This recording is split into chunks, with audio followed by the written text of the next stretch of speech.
Vamos a empezar entonces en esta noche con nuestro estudio expositivo acerca del libro del Apocalipsis.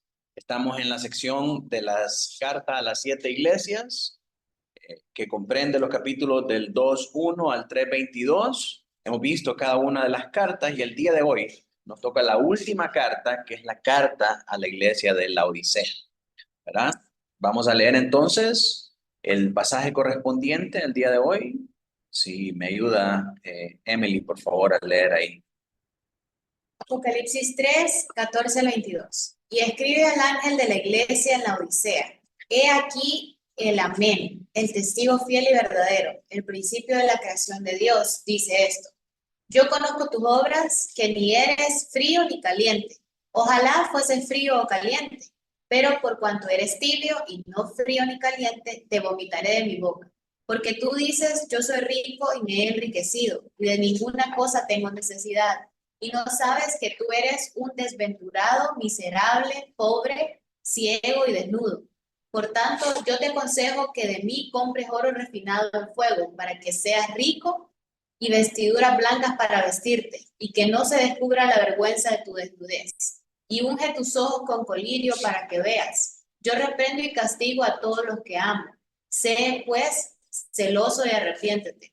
He aquí yo estoy a la puerta y llamo. Si alguno oye mi voz y abre la puerta, entraré a él y cenaré con él y él conmigo. Al que venciere le daré que se siente conmigo en mi trono, así como yo he vencido y me he sentado con mi Padre en su trono. El que tiene oído, oiga lo que el Espíritu dice a las iglesias. Amén. Amén. Este mensaje, debemos recordar que es la última carta a una iglesia y es una iglesia que podemos ver por lo que leímos en el texto, es una iglesia que se encuentra en una grave calamidad espiritual. ¿Verdad? Se encuentra comprometida con el mundo y por lo tanto su estado espiritual es crítico. Así que por estar en ese estado, la intervención que va a hacer el Señor Jesucristo para esta iglesia es igualmente fuerte, ¿verdad? ¿Cómo se habla a una iglesia que está en un estado como está esta? Uno pensaría, con amor, allá es donde hay que chinchinearlos, hay que procurar amarlos y procurar mostrarles amor y misericordia. Pero lejos de eso, vemos que el Señor es fuerte, es firme, pero a la vez también es amoroso. Y es la manera en cómo nosotros podemos tratar de la misma manera con alguien que está en una profunda crisis espiritual, con firmeza, pero con amor. Recordemos también que la firmeza y la dureza es también una expresión de amor. Si usted mira que su hijo está metiendo los dedos en un tomacorriente, no va a ir y decirle, papita, no juegue con eso, se va a electrocutar, se va a hacer daño a usted mismo, mire que yo lo quiero, por eso le digo esas cosas. No, usted le dice con firmeza, niño, deje ahí, o no toque ahí. ¿Por qué? Porque sabe que eso le va a acarrear un mal. Y realmente la expresión de su amor es la protección a ese niño y por eso habla con firmeza, para que el niño reaccione y se comporte de la manera en cómo puede lograr o no hacer, ¿verdad? Lo que se propone hacer. Así que de la misma manera, Dios viene firme a esta iglesia, pero también al mismo tiempo esa firmeza representa el amor que Él tiene por los suyos, como lo vamos a ver más adelante. Entonces, al igual que las otras cartas, comparte el mismo esquema que ya hemos visto en toda esta sección. Cristo se presenta con algo que es necesario para el problema que la iglesia está tratando. Luego, concientiza a esta iglesia acerca del problema, evaluando la situación en la que está. Sobre la base de la situación del problema, él emite un estímulo, o ya sea perseverar para que alcance la meta final, cuando es una iglesia fiel, o arrepentirse para evitar el juicio. Y esto es la base, ya sea perseverar o arrepentirse, es la base para que Cristo le haga un llamamiento a la iglesia para que responda prestando atención, echando el estímulo o la exhortación anterior. Y sobre la base de esa respuesta positiva, Cristo promete la herencia de la vida eterna. Cristo hace una promesa al final, ¿verdad? Que está relacionada con la vida eterna. El esquema igual es el mismo, ahí no le cambiamos Filadelfia, pero es el esquema de la Odisea. Vamos a ver primero un contexto de la iglesia, que en el caso de la iglesia de la Odisea, hermanos, hay un montón de elementos que se contienen en esa carta que han sido terriblemente mal representados y terriblemente mal usados, terriblemente abusados en su interpretación para manipular gente y para hacer un montón de cosas que realmente están muy equivocadas. Como por ejemplo cuando habla de que ojalá fueres frío y no o caliente, ¿verdad? Pero por cuanto eres tibio, te vomitaré de mi boca. Cuando vemos a Jesús tocando la puerta y pidiéndole a la iglesia que abra, también todas esas cosas han sido terriblemente viciadas y terriblemente mal interpretadas, ¿verdad? También elementos como cuando el Señor les dice, eres miserable, pobre, desnudo y ciego, te aconsejo que compres de mí vestiduras blancas, oro y colirio. Todas esas cosas, todos esos elementos han sido terriblemente mal utilizados en el contexto de la cultura evangélica. Así que vamos a ver primeramente el contexto de la iglesia para entender muchas de las figuras de las que se hablan ahí, cómo tienen relación o qué tienen que ver con la profunda necesidad o con la profunda agonía espiritual que la iglesia está pasando, qué representan cada una de estas cosas y cómo lo podemos usar nosotros ahora. Entonces vamos a ver el contexto de la iglesia, su ubicación geográfica y después vamos a ver todos los elementos de la carta. La presentación que hace el Señor Jesucristo, el problema que tiene la iglesia, el estímulo que les hace, que en este caso es una iglesia que está en estado crítico espiritual, así que el llamado es a arrepentirse. Y luego la exhortación final que les hace el Señor y la promesa en base a su respuesta. Así que comencemos con el contexto de la iglesia. La Odisea era llamada primeramente Diospolis, la ciudad de Dios, pero la ciudad del dios Zeus.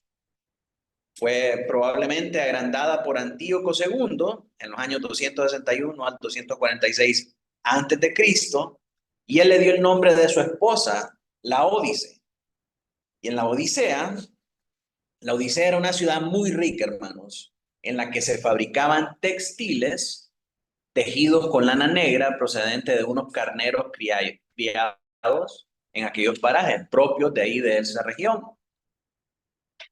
Había también un centro médico donde se preparaba el célebre polvo frigio para el tratamiento de de la oftalmia. Era muy conocida y era muy famoso por sus oftalmólogos, ¿verdad? Era una ciudad donde la gente iba a tratarse los ojos porque la ciencia en cuanto a esta rama de la medicina era muy floreciente aquí en esta región. Como en nuestros tiempos, ¿verdad? Si alguien se quiere operar los ojos, generalmente va a El Salvador o va a Miami, al hospital Bascom Palmer, que son hospitales que son conocidos por ese tipo de tratamiento, ¿verdad? En aquel tiempo la gente iba a la Odisea, porque ahí estaban los mejores oftalmólogos. Y también era el lugar donde se albergaba una gran cantidad de judíos. En Colosenses 4, no sé si alguien lo puede buscar, Colosenses 4, del 12 al 16, se nos habla bastante acerca de esta iglesia. Era una iglesia que era una iglesia hermana de la iglesia de Colosas. Y cuando Pablo le escribe a los colosenses, le dice a los colosenses que intercambien la carta que se le mandó a ellos con de la iglesia de la Odisea. Entonces leamos Alín 12, 13, 14 y 16. Colosenses 4:2. Os saluda Epafras, el cual es uno de vosotros, siervo de Cristo, siempre rogando encarecidamente por vosotros en sus oraciones, para que estéis firmes, perfectos y completos en todo lo que Dios quiere, porque de él doy testimonio de que tiene gran solicitud por vosotros, por los que están en la Odisea y los que están en Hierápolis. Os saluda Lucas, el médico amado, y demás.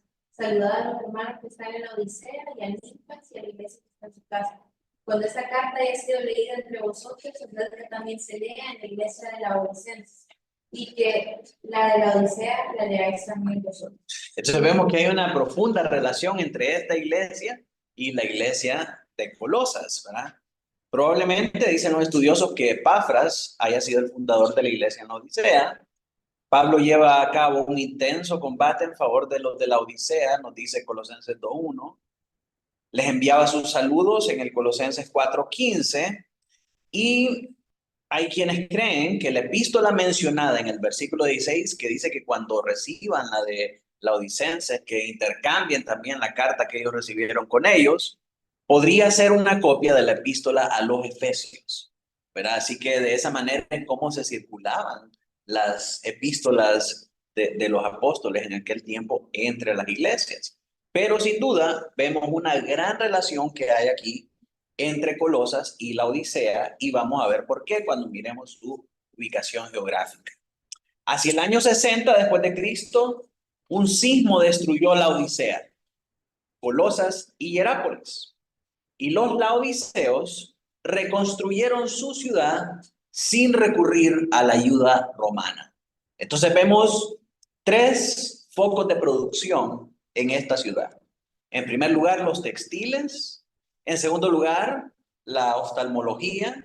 Y en tercer lugar, el sistema financiero. Era tan fuerte económicamente que no necesitó pedirle ayuda al Imperio Romano para reconstruir esa ciudad cuando hubo este terremoto.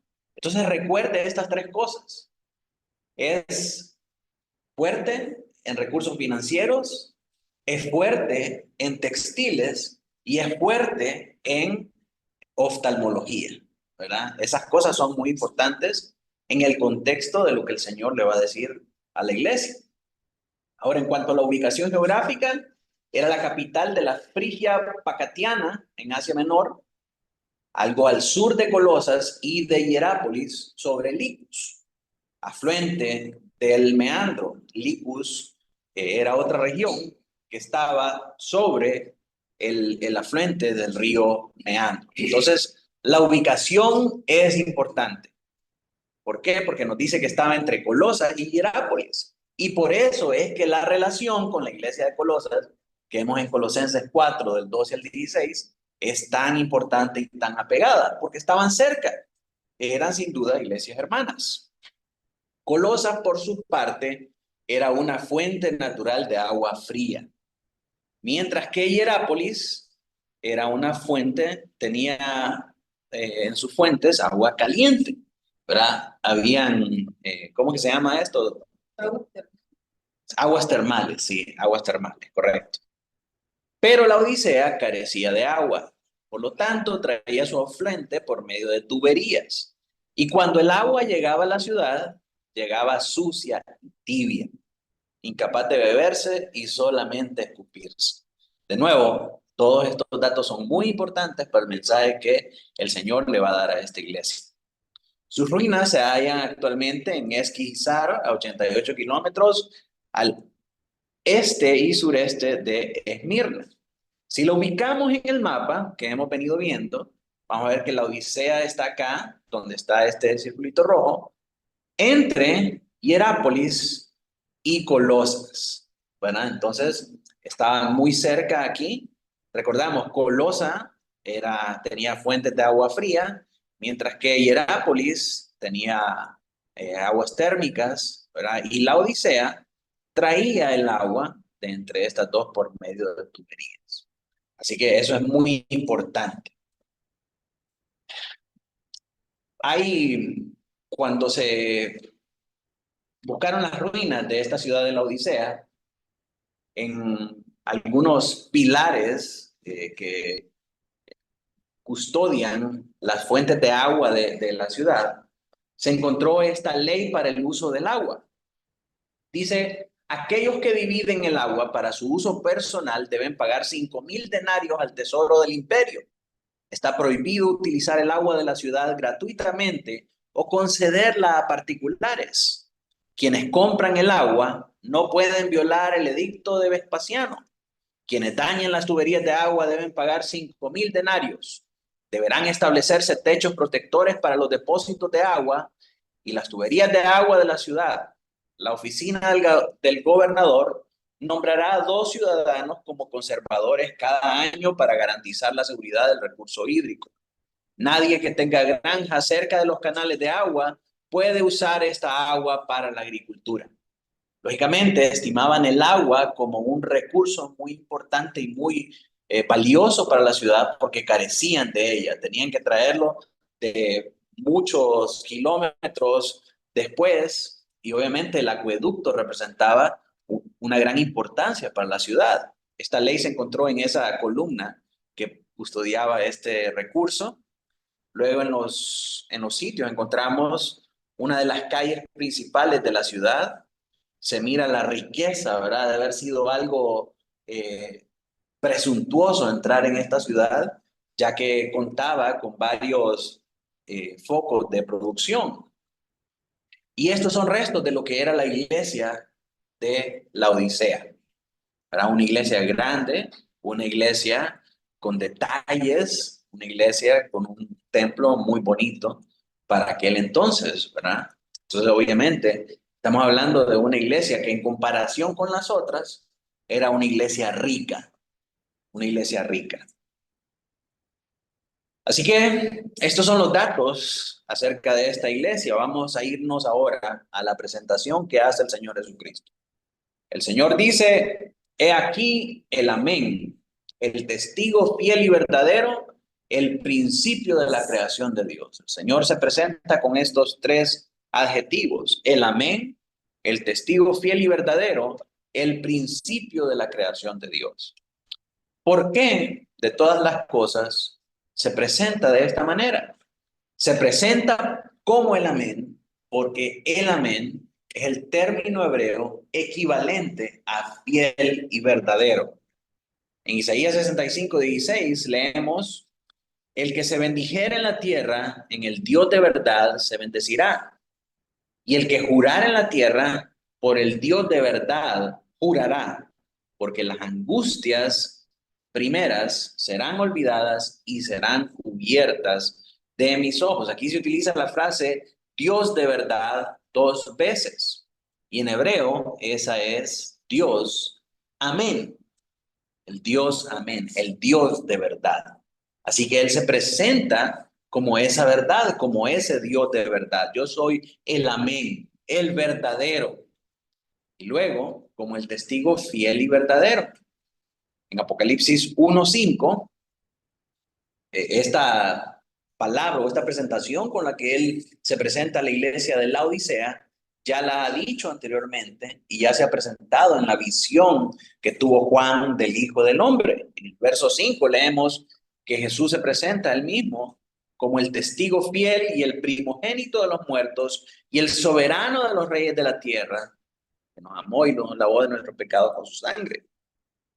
Y el principio de la creación. ¿Qué significa esto?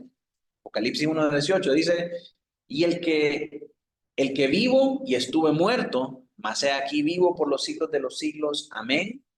Tengo las llaves de la muerte y de el Hades. Cuando habla acerca del principio de la creación, Jesucristo no se presenta a sí mismo como el principio en los hechos de la creación que vemos nosotros en Génesis, sino que el principio de la nueva creación.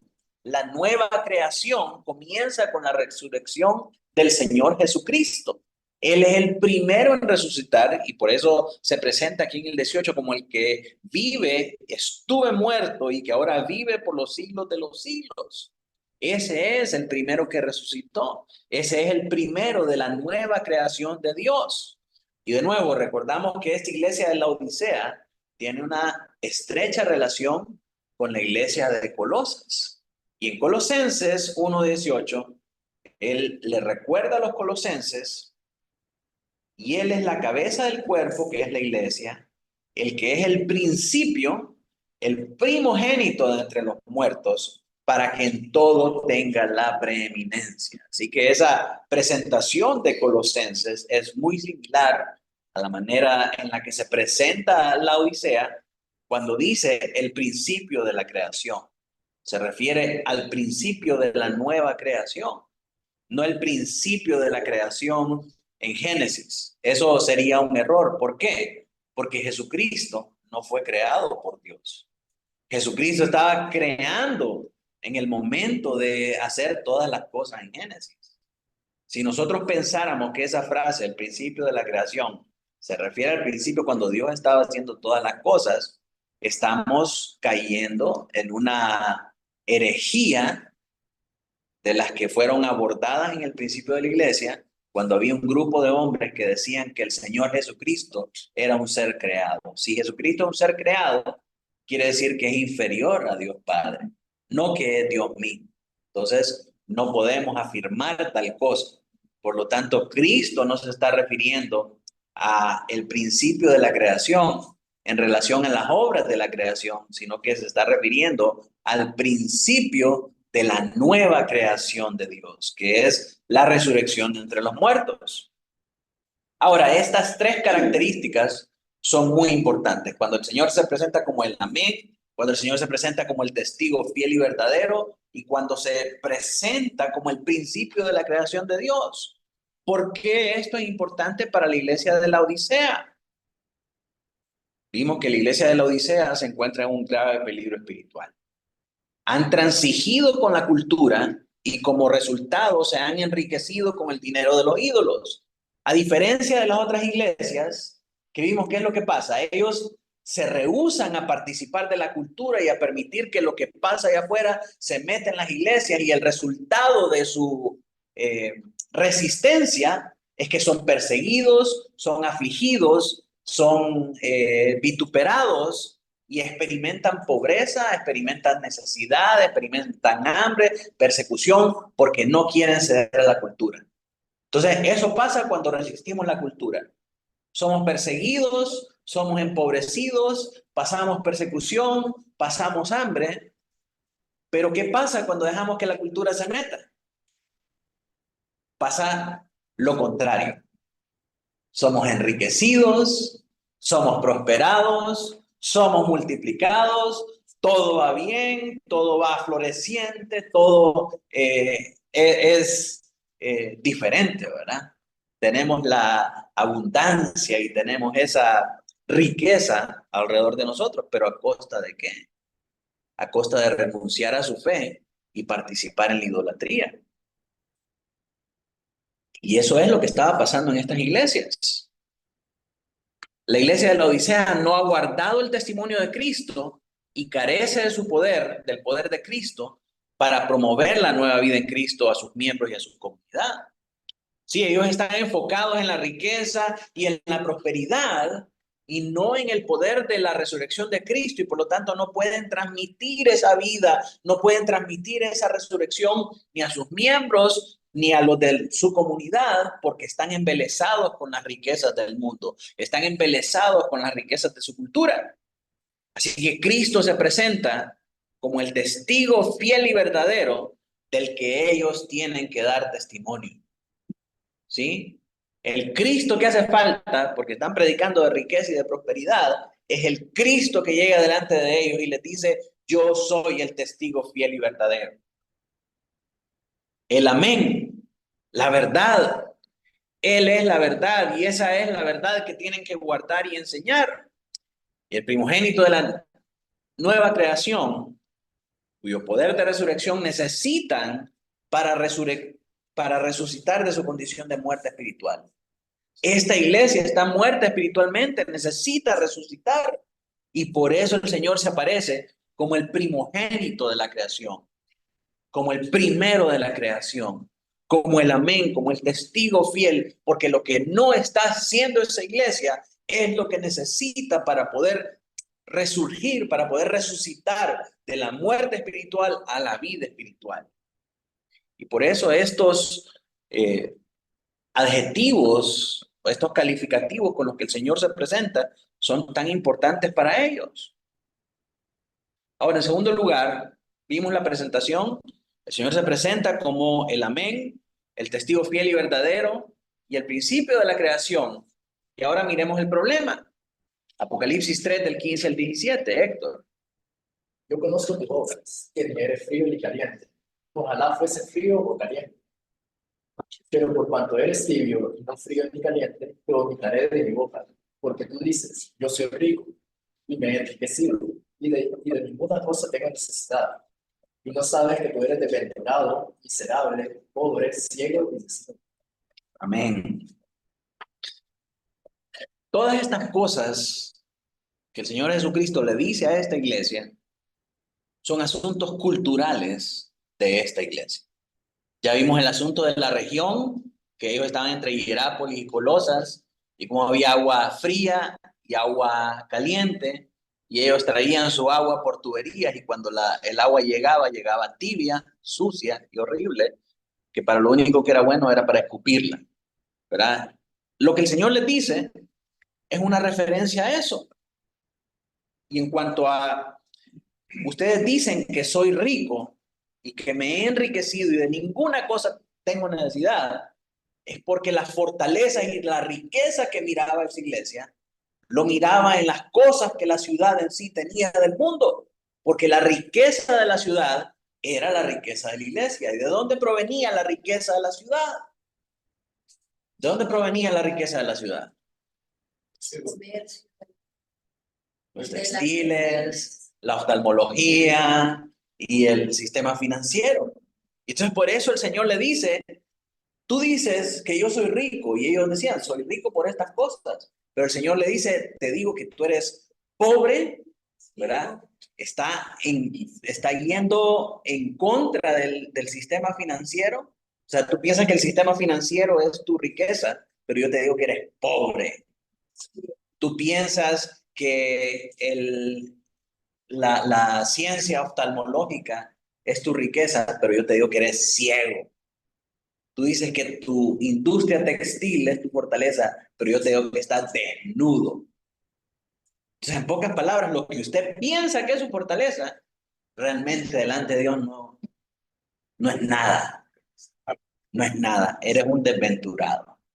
No tienes ventura, no tienes bendición, no tienes ningún tipo de favor, ningún tipo de alegría delante de Dios. Estás en esa condición deplorable, aunque piensas que está bien. Y esa era la realidad que estaba viviendo la iglesia. Estaba teniendo riqueza, prosperidad, fama, crecimiento, multitudes y todo lo que podían desear. Pero aunque por fuera eran ricos, por dentro eran desventurados, miserables, pobres, ciegos. Así que no podemos sacar estas palabras, no podemos sacar esos elementos para que digan lo que nosotros queremos que digan, sino que tenemos que usarlo en el contexto real en el que están siendo usados en este pasaje. Como por ejemplo, muchos pastores y muchos hermanos manipulan a otros hermanos para decirle, hermano, ¿vas a ir a la reunión esta noche? No, hermano, no voy a ir. Dice, ojalá fueras frío o caliente, pero por cuanto eres tibio, te vomitaré de mi boca. Y esa es una manipulación malvada y malintencionada, porque ese no es el contexto de lo que se está dando aquí en la carta. La tibieza entonces se refiere a querer quedar bien con la cultura y con Dios. ¿Verdad? Y la razón por la que el Señor rechaza eso es porque es una actitud cobarde y engañosa. Porque estamos hablando de personas que aparentan ser cristianos, pero que tienen prácticas cuestionables de defensa de su fe. Prefieren renunciar a su fe por ciertas concesiones y por ciertas comodidades con el mundo, en lugar de mantenerse firmes y no permitir que el mundo entre a sus vidas ni a sus iglesias. Si ellos fallan transigiendo ante la cultura, Jesús no los identificará como sus testigos fieles. Y a eso se refiere el Señor cuando dice, yo te vomitaré de mi boca. No tienes parte conmigo, no puedes ser un testigo fiel de mi nombre. Y por eso es que también Él se presenta como el testigo fiel y verdadero. porque eso es lo que le hace falta a ellos. Presentar, dar testimonio de este amén, de esta verdad. Su riqueza se refiere a sus concesiones con el mundo. Pensaban que eran ricos porque tenían robustos sistemas bancarios, su oftalmología y su industria textil. Sin embargo, son pobres con respecto a Dios. Él les dice su riqueza, su oftalmología y su industria textil no valen nada porque delante de mí son pobres, ciegos y desnudos, les dice el Señor. Así que ese es el problema que tiene la iglesia. ¿Cuál es el estímulo? Ninguno. A esta iglesia no se le da estímulo, porque no se puede estimular a alguien que está mal, a alguien que está en una grave situación espiritual. ¿Qué nos dice el verso 18, hermana Carlota? Por tanto, yo te aconsejo que de mí compres oro refinado en fuego, para que seas rico, y vestiduras blancas para vestirte, y que no se descubra la vergüenza de tu desnudez, y unge tus ojos con colirio para que veas. Bien, entonces, si el problema es que son pobres, si el problema es que están desnudos, y el problema es que están ciegos, el Señor los llama a que compren de Él oro refinado en fuego, vestiduras blancas para vestirse y colirio para que unjan sus ojos. No hay ningún estímulo para la iglesia de la Odisea, solo hay reprensión por parte del Señor. El Señor los exhorta a comprar estas tres cosas. ¿Qué significan estas tres cosas?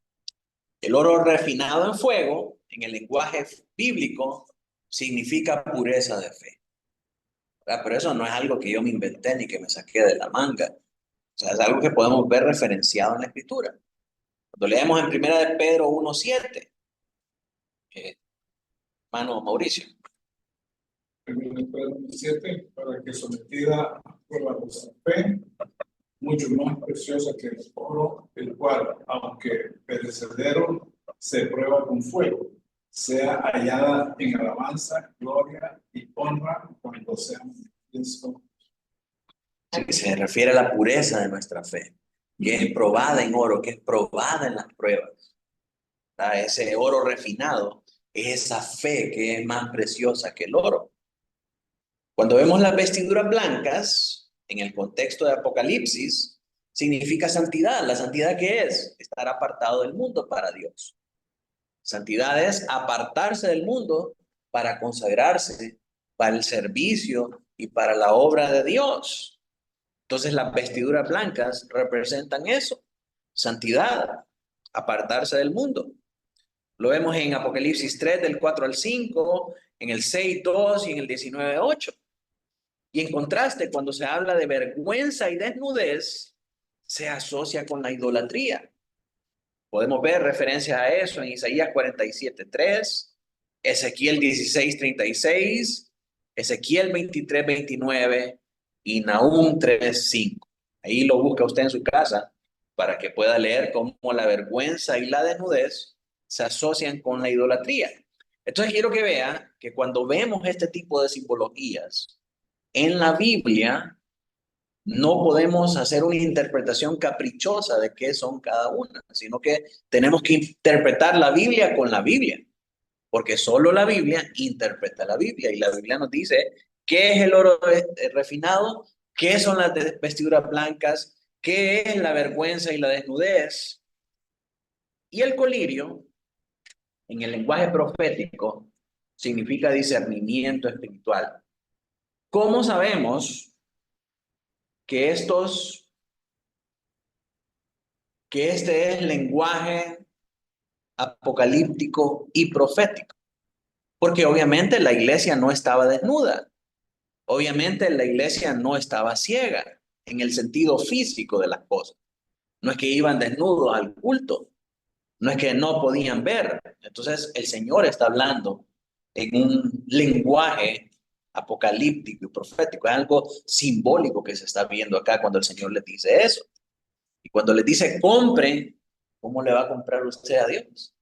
Vamos a responder esas cosas más adelante. Pero lo que le quiero decir es que inmediatamente que nosotros leemos eso en la Biblia, identificamos que estas cosas no son literales. Porque si nosotros las definimos o las recibimos como literales, vamos a terminar haciendo las locuras que hacen muchas sectas pentecostales. Aquí traigo el colirio santo para que todos se pongan y que tengan visión espiritual. Hermanos, hoy vamos a vender túnicas blancas porque el Señor dice que compremos de Él vestiduras blancas. Y traje este cinturón de oro para que nos pongamos cinturón de oro. Entonces tenemos que tener todas estas cosas. No podemos hacer eso, ¿verdad? ¿Por qué? Porque esas son malas prácticas, porque no es de eso que está hablando el Señor. Cuando Él habla acerca de oro refinado, se refiere a pureza de fe. Cuando habla de vestiduras blancas, se refiere a la santidad. Y cuando habla de colirio, eso está hablando de discernimiento espiritual para no engañarse sobre el peligro espiritual que suponía para su fe la adoración de los ídolos. Ellos pensaban, no, hombre, si no va a pasar nada. Mire, vamos allá a la adoración al emperador, a la adoración al dios Zeus, y no pasa nada. Eso es parte de lo que tenemos que cumplir como ciudadanos de la Odisea para estar bien con las autoridades civiles y después venimos al culto.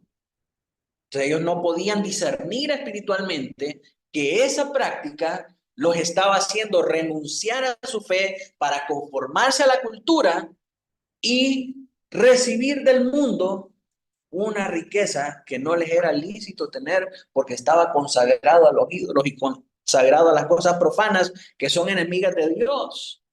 Entonces es una iglesia sin discernimiento espiritual, que por ganar una situación cómoda estaba vendiendo su primogenitura por un plato de lentejas. Estaba vendiendo su fe, estaba vendiendo su pureza, estaba vendiendo la defensa del evangelio solo por estar bien, solo por tener riqueza, solo por tener prosperidad. Cuando realmente ellos tenían que dar testimonio del que es fiel y verdadero, del que es el amén. Entonces por eso el Señor les pide, les dice, compren colirio para que puedan tener discernimiento espiritual de que lo que están haciendo es peligroso para la perseverancia de su fe, para dar testimonio de Cristo, tanto a sus miembros como a los de la comunidad. Entonces, ¿qué son estas cosas? Es impresionante cuando pensamos, bueno, necesitamos el oro refinado que representa la pureza de fe. Necesitamos las vestiduras blancas que representan la santidad. Y necesitamos el colirio, que es el discernimiento espiritual. Pero ¿cómo tenemos estas cosas? O sea, ¿cómo aplicamos esas cosas? Y ahí es donde nuevamente la ignorancia y la superstición y las malas prácticas llevan a los pentecostales y a los carismáticos a prácticas erróneas. Como por ejemplo, cuando dicen, vamos a ponernos la armadura espiritual y se ponen un casco, se ponen la pechera y agarran el escudo y agarran la espada, ¿verdad? Y empieza a cortar con la espada. Terminan haciendo un montón de tonterías que no tienen sentido. Y lo mismo podríamos hacer vistiéndonos con la túnica de santidad, poniéndonos colirio espiritual en los ojos y todo eso. ¿Qué son estas cosas entonces? En la visión del Hijo del Hombre es impresionante notar en los versos 13 y 14 lo que nos dice. Y en medio de los 7 candeleros, a uno semejante al Hijo del Hombre, vestido de una ropa que llegaba hasta los pies y ceñido por el pecho con un cinto de oro. Su cabeza y sus cabellos eran blancos como blanca lana, como nieve, y sus ojos como llama de fuego. Las 3 cosas que el Señor nos pide que compremos de Él están en la visión de Cristo como el Hijo del Hombre. ¿Sí? Si nosotros queremos una pureza de fe, si nosotros queremos santidad, si nosotros queremos discernimiento espiritual, tenemos que ir a Jesús. Tenemos que ir al Hijo del Hombre porque Él es el que tiene ese oro el que tiene esa blanca lana y el que tiene esos ojos como llama de fuego. Todas esas cosas, la pureza de fe, la santidad y el discernimiento espiritual apuntan hacia Cristo. Lo que necesitamos es a Cristo. La enfermedad de los de la Odisea solo puede ser remediada mediante una relación renovada con Cristo, comprando los verdaderos recursos espirituales. ¿Cuál es el problema? Ellos dejaron de dar testimonio a Cristo, no tenían una relación verdadera con Cristo y terminaron haciendo concesiones con el mundo para tener riqueza, para tener prosperidad. ¿Qué necesitaban ellos? Volver a Cristo, renovar su relación con el Señor Jesucristo. ¿Cómo compramos de Dios? Y aquí de nuevo es donde los pentecostales se equivocan. Haga un pacto con el Señor y de esa manera es como nosotros compramos de Dios estas cosas. Ya ve ahí la palabra dice, compra de mí. Entonces, ¿cómo compro? Haciendo pactos. Y esto es una referencia a Isaías 55 del 1 al 3. Dice a todos los sedientos, venid a las aguas. A los que no tienen dinero, venid, comprad y comed. Venid, comprad sin dinero y sin precio vino y leche. ¿Por qué gastáis el dinero en lo que no es pan y vuestro trabajo en lo que no se hacía? Oídme atentamente y comed el bien y se deleitará vuestra alma con dulzura. Inclinad vuestro oído y venid a mí. Oíd y vivirá vuestra alma y haré con vosotros pacto eterno, las misericordias firmes a David. Al Señor venimos sin dinero. Del Señor compramos lo que necesitamos para nuestra alma sin dinero. Él nos hace una invitación para venir a Él y comprar todo esto que necesitamos sin dinero. ¿Qué necesitamos? Pureza de nuestra fe, santidad y discernimiento espiritual. Y todas esas cosas las obtenemos en Cristo. Si queremos salir de la muerte espiritual, si queremos salir de la gravedad espiritual como la que está la iglesia de la Odisea, necesitamos venir a Cristo. En Cristo tenemos todas esas cosas. Exhortación final que hace el Señor a la iglesia. Encontramos en Apocalipsis 3 del 19 al 20. ¿No es sagrario? ¿Quiere leer? Sí. Yo reprendo y castigo a todos los que amo. Sé pues celoso y arrepiéntete. He aquí yo estoy a la puerta y llamo. Si alguno oyes mi voz y abre la puerta, entraré a él y cenaré con él y él conmigo. Amén. Aquí es donde es evidente la firmeza y el amor del Señor Jesucristo. ¿Verdad? Él viene con palabras duras, con palabras de reprensión y le dice, eres un desventurado, miserable, ciego, pobre y desnudo. Pero aquí le dice, yo reprendo y castigo a todos los que amo. O sea, el Señor usa esas palabras duras y les dice, yo les digo estas cosas porque los amo. Y ahora les dice, arrepiéntanse y yo estoy a la puerta y llamo. Y si alguno oye mi voz y abre la puerta, entraré a él, cenaré con él y él conmigo. Ahora, muchos nos enseñaron de que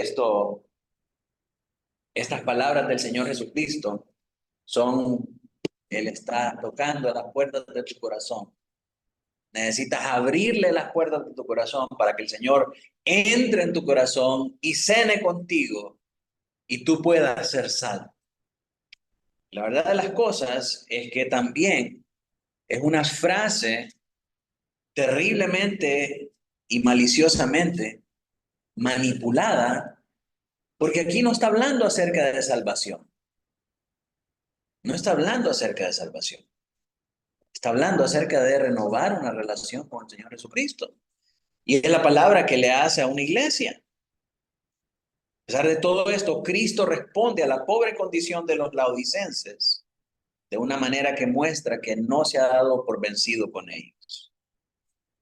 Él está a las puertas de su vida y llama, invitándolos a renovar la comunión con Él.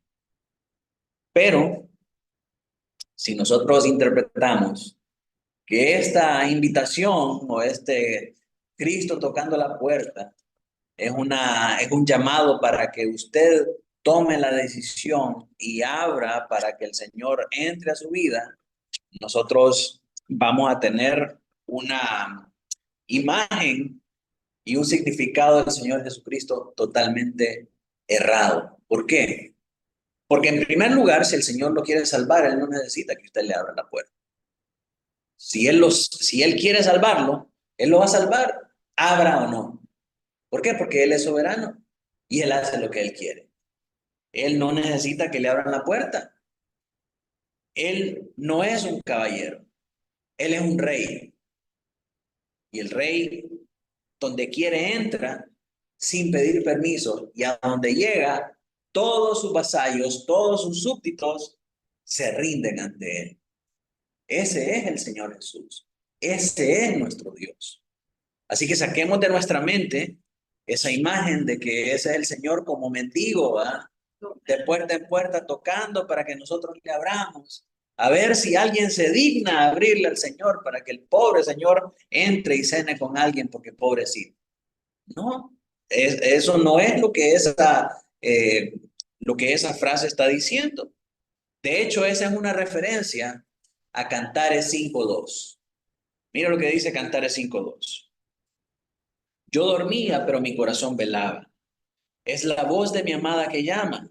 Ábreme, hermana mía, amiga mía, paloma mía, perfecta mía, porque mi cabeza está llena de rocío, mis cabellos de las gotas de la noche.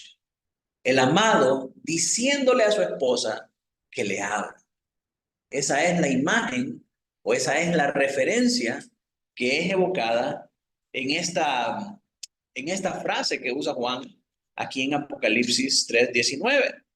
Se trata de una invitación, no para que los lectores se conviertan, sino para que se renueven en una relación con Cristo que ya ha comenzado desde el verso 19, cuando dice el Señor, yo reprendo y castigo a todos los que amo. O sea, ya el Señor muestra su amor y muestra su relación que Él quiere tener con nosotros. Entonces, esta es una llamada para renovar nuestro amor con el Señor. No para convertirnos, no para aceptarlo en nuestra vida. En Cantares, el contexto de este pasaje de Cantares es que el esposo está animando a la esposa para que abra la puerta y que pueda seguir expresándole el amor por él. Y al principio la esposa está dudando si hacerlo o no, pero eventualmente él la convence. Y eso es lo que hace Cristo. Cristo es el esposo y él hace lo mismo con la esposa que es la iglesia. Sí, amarla, convencerla, persuadirla, llevarla hacia toda verdad y a toda justicia para que pueda amar más al esposo. Y de eso se trata este pasaje. Cuando dice cenar con él y él conmigo, la palabra griega es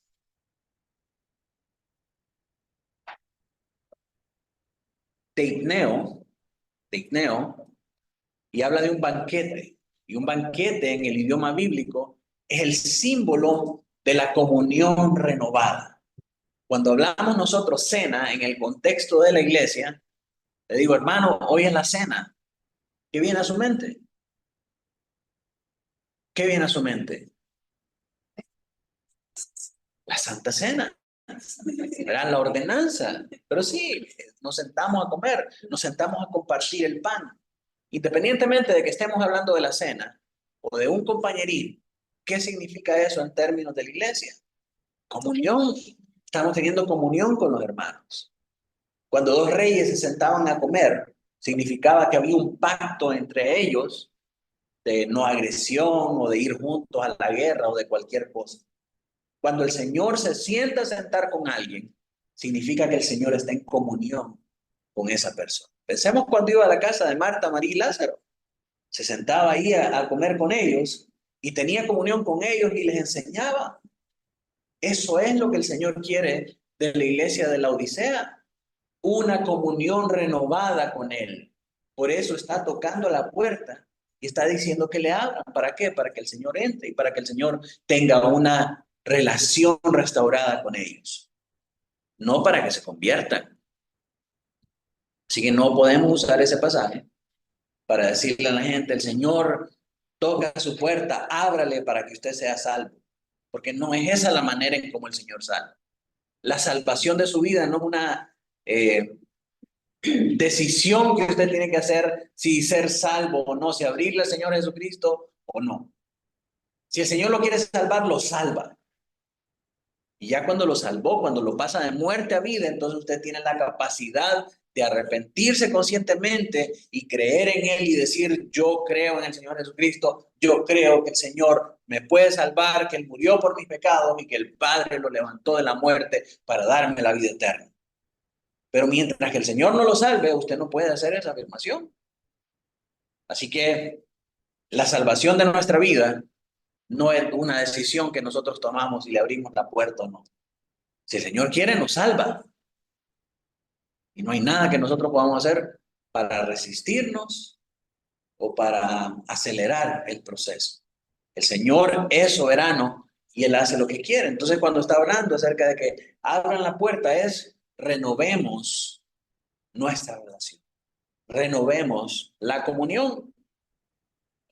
Y a pesar de que es una invitación congregacional, es una invitación que se le hace a una iglesia, incluye una referencia personal a los individuos. Dice, si alguno oye mi voz y abre la puerta, entraré a él y cenaré con él y él conmigo. Por último, la promesa. Apocalipsis 3, 21 y 22. Nicolás, ¿quiere leer? Al que venciere le daré que se siente conmigo en mi trono, así como yo he vencido y me he sentado con mi Padre. El que tiene oído, oiga lo que el Espíritu dice así. Muy bien. Entonces el Señor le da esta promesa. El que venciere le daré que se siente conmigo en mi trono, así como yo he vencido y me he sentado con mi Padre en su trono. La promesa hecha a esta iglesia, mis hermanos, es una evidencia ineludible de que nadie está tan lejos de la gracia de Dios que no lo pueda alcanzar su bendición. Nadie está tan muerto espiritualmente, tan frío espiritualmente, tan alejado espiritualmente de Dios que la gracia de Dios no pueda alcanzar. Nadie. Si decimos eso, estamos diciendo que nuestro pecado, nuestra maldad, nuestra lejanía, nuestra frialdad es mayor que la gracia de Dios. Y eso no puede ser. Nadie es tan malo que Dios no lo pueda alcanzar. Nadie está tan alejado de Dios que Dios no pueda hacer algo con esa persona. ¿Sí? Y la evidencia de eso es esta promesa que le hace Dios a la iglesia. Su gracia es eficaz e irresistible. Para aquellos que renuevan su celo por Cristo y vuelven a Él, todo lo que hayan perdido en el esquema de este mundo va a ser más que compensado por su participación en el gobierno del reino eterno. Si no renuevan su celo, por supuesto, puede que no experimenten la alegría de ese reino. La descripción de la iglesia de la Odisea es probablemente e incómodamente cercana a la situación de la iglesia en nuestra propia cultura. La iglesia hoy en día quiere ceder a su fe, ceder a condenar el pecado, a condenar lo que Dios aborrece, por no perder relevancia con el mundo, por ser amada por los de afuera, por ser influyente y por ser popular. Debemos ajustar nuestras prioridades para poner el reino en primer lugar y estar dispuestos a renunciar a lo que no podemos conservar para ganar lo que no podemos perder. Nuestra participación en el reino de Dios. Esta recompensa del reino ya ha comenzado. Pensemos en algunas aplicaciones. La confianza de los laodicenses estaba en su riqueza, era en realidad una autosuficiencia que surgía de la dependencia de la seguridad terrenal. Mientras tengamos nuestras riquezas, no hay problema. Sigamos haciendo lo que estamos haciendo. Y esa autosuficiencia lo llevaba a no depender de Dios, sino que depender en sus riquezas, en su fuente de riqueza terrenal. Cuando se produce la autosuficiencia, no vemos a Cristo como nuestra seguridad y nos anestesiamos espiritualmente y quedamos fuera de contacto en nuestra relación con Cristo. Es lo que pasa actualmente con muchos de los pastores que están coludidos con la política a causa de las ganancias deshonestas. Están recibiendo un pago, están recibiendo un beneficio económico y entonces a ellos lo único que les preocupa es mantener ese ingreso fluyendo, ¿verdad? Llegando a las arcas de la iglesia para enriquecer los bolsillos de los pastores. ¿Qué puede poner fin a eso? Predicar en contra de la inmoralidad del gobierno, predicar en contra de la inmoralidad en general. Entonces los pastores hacen concesiones con el gobierno y comienzan a predicar que la iglesia necesita involucrarse en política, que necesitamos que los buenos hagan algo, ¿verdad? Que estén a cargo de las situaciones civiles que el Señor ha dejado específicamente para el gobierno. Y entonces, al adaptar su mensaje a las necesidades de la cultura, a las necesidades de la población, dejan por fuera a Cristo. Dejan por fuera la enseñanza de Cristo. ¿Por qué? Porque si enseñan lo que Cristo enseñó, obviamente van a tener el resultado que tuvo el Señor Jesucristo, que era odiado por los judíos, era odiado por todos los que estaban en lugares de eminencia. ¿Por qué? Porque hablaba en contra de la inmoralidad que ellos estaban practicando. Así que de esa manera es como la iglesia, los pastores, pueden anestesiarse del mensaje de Cristo cuando las necesidades de afuera son más importantes que atacar el problema, que atacar el pecado, que enseñar lo que Cristo enseñó. Nos juzgamos espiritualmente sanos cuando en realidad estamos virtualmente enfermos. Una iglesia puede decir, no, pero es que estamos siendo influyentes, la gente nos mira, saben quiénes somos, estamos incidiendo en las leyes del gobierno, en hacer esto, en hacer el otro. Y aunque sí ganemos popularidad, y aunque la gente nos quiera conocer, y aunque se nos llene la iglesia y todo lo demás, si olvidamos a Cristo, somos miserables, pobres, ciegos y desnudos. Entonces no podemos caer en eso. Nos contentamos con alimentarnos de los recursos pútridos del mundo que nos parecen deliciosos, en lugar de alimentarnos de los ricos recursos de Cristo. A veces no acudimos a la palabra de Cristo porque es un lente verdadero que nos evalúa como somos y no como pensamos de nosotros mismos. ¿Cómo podemos superar la autosuficiencia y la insensibilidad espiritual que era el problema de esta iglesia? De la misma manera que ellos, reconociendo su pecado, es decir, arrepintiéndose y renovando su relación con Cristo, la cual se expresa escuchando y obedeciendo a su palabra. Como dice Apocalipsis 3:22, el que tiene oído, oiga lo que el Espíritu dice a la iglesia. Escuchando y obedeciendo su palabra, vamos a renovar nuestra relación con Cristo y nos vamos a arrepentir de nuestros pecados. Esta es la manera en cómo una iglesia puede salir de esa frialdad espiritual y de esa autosuficiencia. Así que mis hermanos, con esto llegamos a la última de las cartas a las 7 iglesias y en nuestra próxima clase vamos a ver a Dios y Cristo glorificados en Apocalipsis 4:1 al 5:14. Por hoy vamos a terminar hasta aquí y vamos a orar al Señor. Voy a pedirle a mi hermano Noé que nos pueda dirigir en oración. Oremos, hermanos.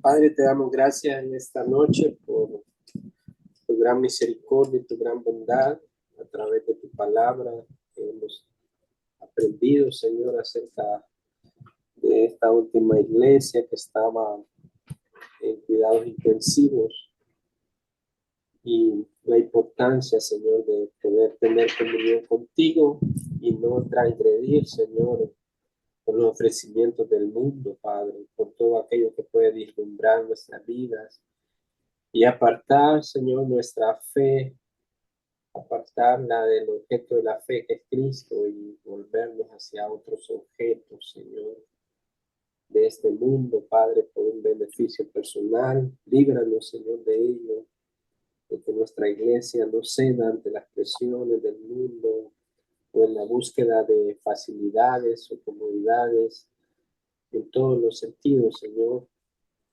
Que podamos ser una iglesia valiente, Padre, que enfrenta con la verdad la injusticia, Señor, y que levanta en alto el estándar de Dios, Padre, aun cuando esto pueda traer repudio, persecución, pero tú estarás de nuestro lado. En cambio, si negamos, Señor, la eficacia de la fe, Padre, no estaremos de tu lado, sino del lado de este mundo, Padre. Así que líbranos de esas cosas, Señor, que podamos permanecer en completa comunión contigo, Señor. Gracias por este tiempo, Señor, por el pastor que da este tiempo de enseñanza, Señor. Bendícelo en gran manera y guíale en cada estudio, Señor. Y que nosotros podamos estar atentos a nuestros oídos espirituales, aplicando tu palabra y poniéndolo por obra. Llévanos con bien, Señor, en su regreso a casa, Padre, que lo guarde de todo mal, Señor.